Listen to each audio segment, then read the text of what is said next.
وشايلها دايما جوا عينك. تسلم ياللي انت شايل هم بلدك فوق كتافك.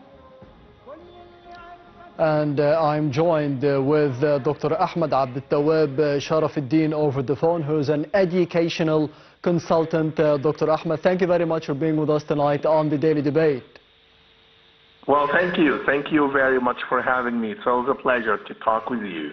Anytime. Of course, we were discussing the foreign policy portfolio with the newly appointed Foreign Minister, Dr. Badr Abdul Ati, and of course, under the tenure of President Abdel Fattah al-Sisi for the past decade, and more specifically, discussing Sudan. Today, we had a meeting with the civil forces and the political parties, or the representatives of the political parties from Sudan, with President Abdel Fattah al-Sisi, and yesterday we had a conference involving and comprising those parties and those political forces in the attendance of Foreign Minister Dr. Badr Abdul Ati. How do you see the importance of Egypt hosting such a conference and today's meeting with President al-Sisi? Well, first of all, let me just say that the Egyptian leadership always stresses that the Palestinian issue is the main issue for the Arab nation forever, confirming that the Egyptian decision makers' awareness of the centrality of the issue and Egypt's historical and responsible role towards it. No matter how many international and regional crises and how severe their developments are, the issue cannot be neglected. So there's no way that the stability in the Middle East, and indeed the entire world, without a just and lasting and comprehensive solution to the Palestinian issue, and also Egypt consider, for example, what's happening in the southern part in Sudan, and also the issues on the borderline in the western side. So this is very important, and Egypt considers that this is part and parcel of the whole process for the complete settlement in the Middle East. We need to consider also that the ongoing crises in Sudan and Gaza have plunged the region into turmoil, exacerbating existing challenges and posing significant threats to regional stability. So in face of such a crisis, Egypt has emerged as a key player, actively working to mediate conflicts, providing humanitarian assistance, and promote a vision of regional cooperation and peaceful coexistence. So I guess that Egypt's approach to all of such a crisis and its diplomatic efforts are something that is rooted in its deep-seated commitment to the regional stability and its recognition of the interconnectedness of the challenges and the opportunities as well in the region. Let me also tell you that the nation's strategic location, historical ties, and diplomatic experience have positioned Egypt as a crucial mediator and facilitator of the dialogue between conflict parties. So let me just consider, for example, Egypt's vision for Sudan is one of the unified, peaceful, and prosperous nations that can play a constructive role in the region. To achieve this vision, Egypt already is activating and also advocating at the same time for a comprehensive approach that addresses the root causes of the conflict, including the political, economic, social grievances. So Egypt is also working with international partners to provide humanitarian assistance and support the neighboring countries' transition to civilian-led government. In Gaza, on the other hand, Egypt has been always a strong advocate for the Palestinian people and has consistently called for an end to the Israeli blockade. Egypt has also provided humanitarian assistance to Gaza, trying to do its best efforts by opening its border to allow for the delivery of the essential supplies and medical aid. Egypt also has played a crucial role in mediating between Hamas and Israel, aiming to de-escalate tensions and prevent further bloodshed. So all in all, we can just see that Egypt's vision in the Middle East is calling for a just and lasting settlements And to achieve this vision, Egypt is calling for the resumption of peace talks based on having a solution for all parties and also refraining from actions that could further destabilize the situation.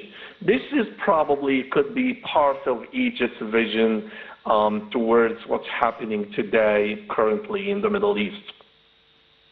Yes, Dr. Ahmed, of course, you mentioned two important topics on the political scene nowadays and the efforts of Egypt as well in Gaza and in Sudan. With the newly appointed Foreign Minister, Dr. Badr Abdul Ati, do you see a shift in terms of the efforts exerted, or it would be intensified to be solving the situations in both Sudan and, more importantly, in Gaza? Right. So I think that in light of the complexities of achieving the goal of ending all of such turmoils and the crises in the Middle East, so Egypt is just trying in its early stages to reach a humanitarian truce according to the specific and agreed upon conditions. So I would consider also that the efforts of the Egyptian Foreign Ministry is part and parcel of the whole process of the settlement, as I said. And beyond its direct involvement in the crises, either in Gaza or in Sudan, Egypt is also working to promote regional stability and cooperation through a variety of initiatives that can include, for example, strengthening economic ties with neighboring countries through trade agreements and infrastructure projects, promoting also some exchanging programs to foster understanding and cooperation, and addressing some regional challenges, such as, for example, let me talk about the security issue, the water scarcity, and also the climate change, and all of that can happen by regional cooperation. So I would consider that Egypt's vision for the region is one of shared prosperity, stability, and peace. By working together to address common challenges and seize opportunities, I think that Egypt, through its efforts by the Ministry of Foreign Affairs and also by other sectors, and also by the efforts of its neighbors, can create a more secure and prosperous future for all parties in the Middle East. On Gaza, do you think that Egypt would be having more communications with the regional powers in order to be diffusing the situation as soon as possible?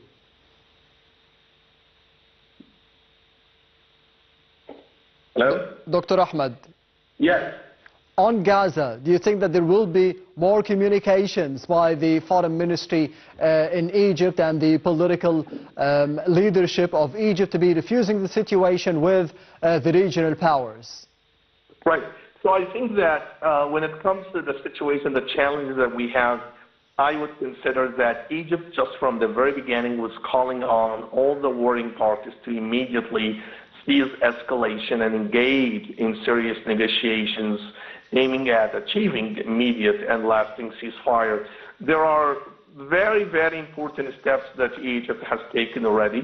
And so, for example, the proposal to launch an inclusive dialogue involving political and civil forces and also representing all parties together in the communication mechanism in order to develop a framework and a strategy that can be handled in the conference, in international conference, in order to develop an executive plan for achieving a comprehensive solution to the crisis in the Middle East. So this mechanism would be responsible for direct engagement with all parties together to the conflict and coordination with existing frameworks.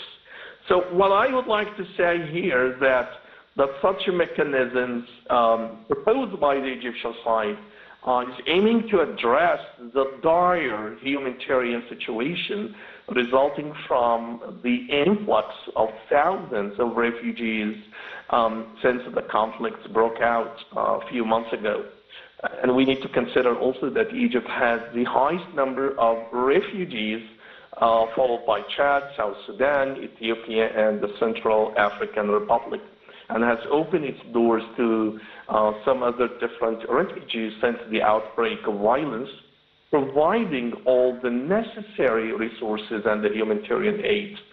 So in a nutshell, Ahmed, I would consider that Egyptian efforts are extremely important to resolve the situation. And I think that this is Egyptian role is part and parcel of the complete and inclusive and the comprehensive solution towards the crisis and what's happening in the Middle East nowadays. Yes, Dr. Ahmed Abdeltawab Sharafuddin, the educational consultant. Thank you very much for being with us tonight on the Daily Debate over the phone. Well, thank you for having me, Ahmed. All the pleasure to talk to you. Anytime. The pleasure is all mine. And this brings us to the end of the Daily Debate for tonight. Thank you for watching and goodbye.